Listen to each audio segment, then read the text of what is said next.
Okay, now that we've set the foundation for microeconomics, we're going to make the transition into environmental economics. And we're going to begin today with a focus on externalities, which become critical in all of the concepts and analysis that have to be done in environmental economics.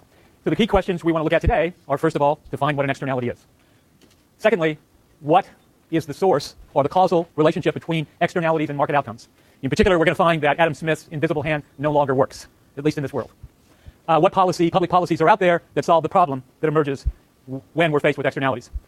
And moreover, there is a famous theorem out there. It's called the Coase theorem. And in his paper, The Problem of Social Cost, he specifies another solution to the problem in which private parties, under certain circumstances, can find a solution to the market inefficient outcomes that occur when there is externalities. Okay, so those are the core questions that we want to analyze today. Now, it'll turn out, because there is market inefficiencies, when we say market inefficiencies, we're leaving it to private actors, suppliers to the market, sellers in the market, buyers in the market, to determine what's in their best interest, and we'll find that when there is externalities, the markets won't result in efficiency. So we've got to add something else, and that something else is public policy. Public policy, governmental intervention, government trying to change the incentives that would otherwise exist. And externalities are a market failure. By the way, we've already looked at another market failure. What was that? Jeff, what was it? What was the market failure that we've already discussed? Monopoly. You're quite right. Monopoly, but more generally, any time one side of the market can influence or has power over pricing in that market, right? And the best example is the case of a single seller in which we've got monopoly power, but you can have oligopolistic power as well, and that too is a market failure, right? Okay. Externalities can be negative or positive, depending on the impact on a innocent bystander, whether that is beneficial to the bystander or harmful. Okay. Now, self-interested buyers and sellers, those that are represented in Adam Smith's explanation of the invisible hand, they neglect those external costs or the external benefits that they generate as a result of their actions. So that leads to another principle that we discussed in our first lecture, namely governments can become engaged to improve market outcomes. What are some examples? Pollution from a factory. We're all aware of these kinds of externalities. This is an instance where the classic example is a smeltering plant or electric utility plant that is burning high sulfur coal, and that high sulfur coal ends up being emitted into the atmosphere, and it has harmful effects either on health, or the classic example is you've got a close cleaning operation located right next to the electric utility plant. The sulfur dioxide lands on those clothes and you've got to rewash them. So that is an externality, right? There's an action of the electric utility company that ends up having harmful effects on an adjoining business enterprise. A neighbor's barking dog. Late night stereo blasting from the dorm room next to yours. Well, with iPods, that's not so much a problem these days, is it? Noise pollution from construction projects. Walk across the Berkeley campus. For example, up to about 4 years ago, you could enter, where my office is, you could enter from Oxford closer to my home. Now you can't, because they're remodeling and renovating the School of Public Health, or at least the building facilities for the School of Public Health, and as a result, there's an externality on me, right? Health risk to others from secondhand smoke, which has been well documented over the course of the last few decades. Talking on a cell phone while driving makes the roads less safe for others, right? And you notice the difference between how adjoining drivers or people walking down the street when they see you're using your cell phone when you're driving. They're not nearly as pleasant as they used to be. No one seemed to mind. Now everyone minds. Okay, let's go back and look at our fundamental analysis of welfare, economic well-being, and look at a specific market, the market for gasoline. Has anybody bought gasoline recently over the course of the last few days? You know what's happened to prices of gasoline over the last month? Pardon? Well, I don't know who cut off who first. Britain and France said they weren't going to import Iran oil, and then the next move, talking about a game theoretic context in diplomacy, the next move was Iran says we're not going to send any oil to them, but they'd already announced they weren't going to take any oil from Iran. So, anyway, gasoline prices have increased dramatically. But they may, or should be, if we take into account the external cost, even higher. Okay, let's see a simple example. Up till now, when we've looked at demand, the demand schedule, the demand curve, shows the private value of all buyers of gasoline. It's the price they're willing to pay. Likewise, there's a supply curve, and that's the private cost. That's the costs that are directly incurred by the sellers. Right? And the market equilibrium that maximizes, as we discussed before, this is basically a review. This should all jump out at you as being obvious. Right? Okay, so at a private equilibrium price of $2.50 and a quantity moving through the market, suppose that's 25 million gallons, that the equilibrium is well established. However, there is an external cost associated with the consumption of that gasoline. And that external cost is the value, it could be a negative value, of the impact on bystanders. And let's suppose that that impact, monetized, is $1 per gallon. And that's the value of the harm from degradation of air quality, from burning the gasoline in automobiles or vehicles, greenhouse gases, smog. But nevertheless, suppose it's $1 per gallon. Now, the cost then to society is not just the private cost. It's the cost incurred by the producers and sellers of gasoline, plus the external cost. So here, the green line is now the social cost curve, right? As distinct from the private cost curve, namely the costs that are incurred directly by the manufacturers and sellers of gasoline.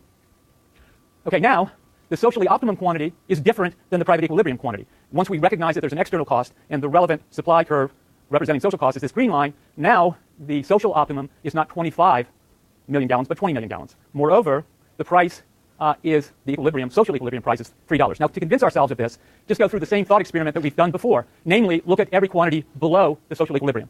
When we're below 20 million gallons here, the value, the market value, or the willingness to pay of the marginal consumer for, say, 10 million is $4. But the social cost, including both the private cost and the external cost, that is only $2. Hence, that gap says the quantity is too small, right? Because it's a positive gap. The willingness to pay is larger than the total social cost, which is composed of both the private cost and the external cost. Now look at the other side of the equilibrium. Suppose we're evaluating a quantity greater than 20, and now the social cost of the last gallon that is moving through this market, that social cost is going to be $3.50. However, the actual value, the willingness to pay at that particular amount, is only $2.50. So as a result, the social cost of the last or marginal gallon is greater than its value to society, represented by the demand curve. Okay? The result of this thought experiment is the market equilibrium, the private market equilibrium, is greater than the social optimum. In fact, each and every time we have a negative externality, this will be the outcome. Namely, the private market equilibrium will be above the social equilibrium that maximizes economic efficiency. So, coming back to our discussion about taxes and what happens with regard to imposing taxes, this is a specific tax, right? We place a dollar tax on each gallon moving through the market, and that would shift the supply curve up by $1. So we can change the private market incentives if we tax sellers of gasoline by $1. Now, coming back to our discussion about incidence, suppose we didn't tax the seller, suppose we taxed the buyer. Would it make any difference? Everybody should go, no, it doesn't make any difference. We've been through that analysis. We know that, Gabe. Is gasoline currently not subsidized by the government a little bit? Just like, isn't the production of gasoline subsidized because it's something that we need for the stable production of? Well, that's a very complicated question. With regard to the retail market for gasoline, no, it is not. If you go all the way upstream, there are some incentives for drilling and making discoveries, but at the retail level, no, there's a tax. There currently is a tax. In fact, there's a federal tax that's imposed upon all gasoline to accumulate the funds to invest in infrastructure and roads, which, of course, increases the amount of driving and has resulted in more demand for gasoline, right? Anyway. Okay, internalizing the externality. Your reading for today discusses this, and I've already pointed it out. Namely, when parties are engaged in generating externalities, you want them to bear the cost of those externalities that they're generating through their own actions. And if you can price that externality and impose that price on them, you'll change their incentives, right? This comes back to one of our fundamental principles. Namely, incentives matter. So if the government were to come along and say, we're going to impose a tax of $1 per gasoline and impose that on sellers, then you're going to make the seller's private cost the same as the social cost. Right? Does that make sense? Right. And when those market participants must pay the social cost, then the market equilibrium will be equal to the social optimum. And as we noted in our earlier discussion about incidence of governmental taxes, regardless of whether those are imposed on buyers or sellers, you're still going to get the same outcome. Right? Okay, now, we briefly outlined negative externalities. What about positive externalities? All of us want positive externalities that we don't have to pay for, right? That's a nice outcome. An example is when various segments of the population become vaccinated against some contagious diseases, like the flu, for example. There is a positive externality for those who end up finding themselves in the same space of those who have been vaccinated and hence are not sick and are not contaminated and won't transfer their contamination to us, and we become sick as well. That is a positive externality. A better example, and one that the government frequently uses to justify research and development costs. The internet, for example, was sponsored by the federal government. There was huge investment that took place, and regardless of what former Vice President Al Gore said, I think he said at one point when he was running for president that he was the father of the internet. That helped him lose the election to Bush in part because of his grandiosity. But regardless, R&D leads to positive externalities. When basic research is conducted by the public sector, by the government, and that expands the available knowledge, and then private interests come along and use that knowledge, as happened with regard to the development of the internet, the positive externalities naturally emerge. And do the ultimate users who capture that value, if they don't have to pay for that positive externality, there's a direct transfer to them, but more importantly, from our standpoint, there's social inefficiency when that happens. In your textbook, there's an argument about how college raises the education level and reduces crime and improves the performance of governments. Certainly it reduces crime. There's a lot of evidence along those lines. But when we look at governments, particularly over the course of the last couple of years in the United States, I'm not so sure a better educated population has improved the performance of governments. Regardless, there is positive externalities. And under these circumstances, it's not the it's not the private supply curve that needs to be corrected, but instead it's a demand curve. Yes?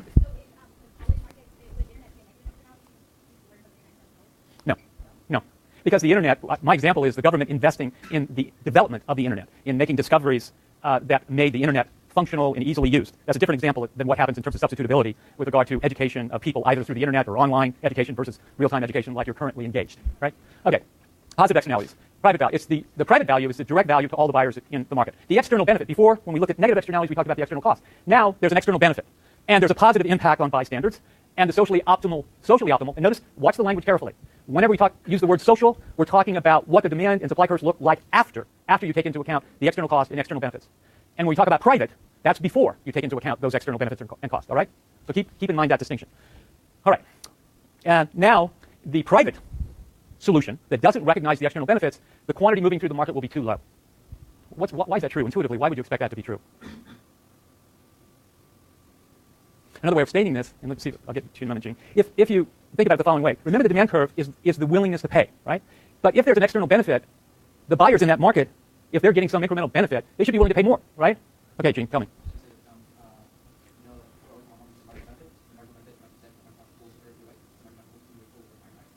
Well, everything you said is fine, but why did you mix in the marginal cost there? Yeah, but that's for external costs. Now we're talking about benefits. Right, you don't need the margin. Everything you said is correct. Just delete marginal costs, right? Okay. Okay, so let's look at a concrete example, or first active learning example, looking at a positive externality. Let me give you the basic facts, coming back to vaccinations. And let's look specifically at flu shots. And in the fact pattern here, the external benefit is $10 per shot.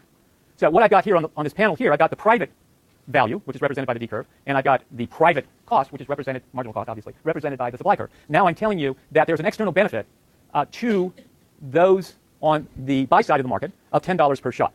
Now I want you to draw the social value curve and then find what the socially optimal quantity is. And then ask yourself, what policy could be used to internalize this benefit to get that social optimum? Okay? Visit with your neighbors for a few moments and see if you can sort out the answer to each of those questions.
So, Nicole, what's the answer?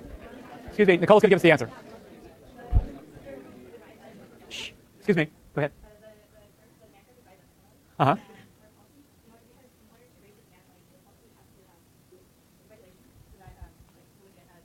Yes? It'd be like what? No. No. You're doing fine up to that point. We're going to go out, the government's going to go out and announce everybody has to go get a flu shot. Is that a command and control policy? Would that work? Suppose your opportunity cost is very high and you go to the tank center and there's 500 people in the queue. What are you going to do? Pardon? Say what? Yeah, exactly. So what's another policy under those circumstances? Not command and control. But given the fact you have it, you're quite right, Nicole, it's going to shift the demand curve up, right? Because there's an external benefit there that is accruing to people on the buy side of that market, right? Okay. But what would be your policy? Look at the third bullet. The third bullet is, what policy would internalize this externality? And by the way, to internalize it is to provide the incentives for enough people to come forward to get the flu shot, to get to your social optimum with regard to the higher demand curve you said has to shift upward, right?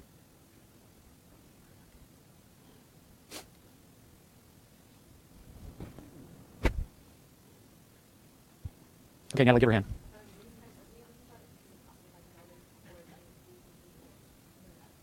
Wouldn't the simplest solution just be to offer a subsidy of $10 for everybody that gets a flu shot? You come in, you get a flu shot, and we give you $10. Isn't that the simplest solution? Wouldn't that work? You think? Is that okay, Nicole? Okay, so that is social value is equal to the private value plus the $10 of external benefit. So as Nicole pointed out, we're going to shift the private demand curve upward.